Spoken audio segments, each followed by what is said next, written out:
અમારા ઘર આગળ મોરભાઈ ચોકમાં ગટર કેવી છે એ તો તમે જોવો કે આવડું મોટું ગામ, ધારાસભ્યનું ગામ, આવું ગામ ન હોય. જરાક તો વિચાર કરો કે આવા ગામમાં રહેવું કેમ? ગટરના પાણી એમનેમ જાય છે, ગટર કોઈ સાફ કરવા નથી આવતું. પાણીનો પ્રશ્ન એટલો આજ 5-5, 8-8 દિવસથી પાણી નથી આવ્યું. પછી વિસાવદર વાળી જે કરવી પડશે, બીજું શું થાય? ચાલો બેન આજે 8 દિવસ થયા વડિયાની અંદર પાણી નથી આવ્યું. અત્યારે અમારા વિસ્તારમાં ભવાની ચોક અને સુરખપરા વિસ્તારમાં 8 દિવસથી પાણીનો પ્રશ્ન છે ભાઈ. અને પાણી 8 દિવસથી આવ્યું નથી. પાણી વિના અમારે કરવું શું?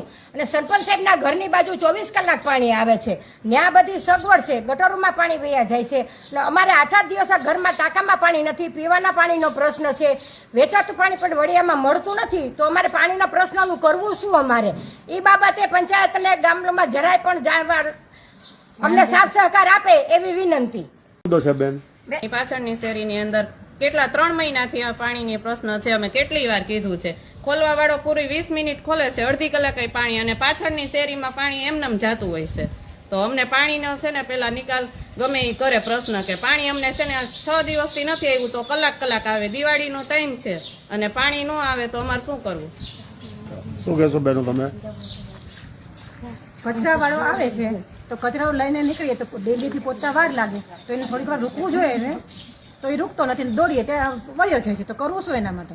કોઈ માણસ અપંગ હોય તો દોડતા પહોંચે તો વાર કેટલી વાર લાગે? કઈ કામ કરતા હોય ને તમે આવો તો વાર લાગે. એક દિવસમાં વયો જાય કચરો, ઉભો ના રહે ને વયો જાય.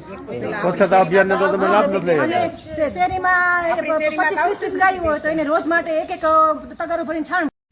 આજ રોજ જે ભવાની ચોક વિસ્તાર, ખેતાણી રોડ, ત્યાં 2-3 દિવસથી જે પાણી બંધ હતું તે રિપેરિંગના કામની હિસાબેથી બંધ હતું. બાકી વડિયાની અંદર બધું પાણી ચાલુ જ હતું. જે રિપેરિંગની હિસાબે આ 3-4 દિવસથી પાણી નહોતું આવ્યું, એટલે હવે રાબેતા મુજબ પાણી ચાલુ થઈ ગયું છે.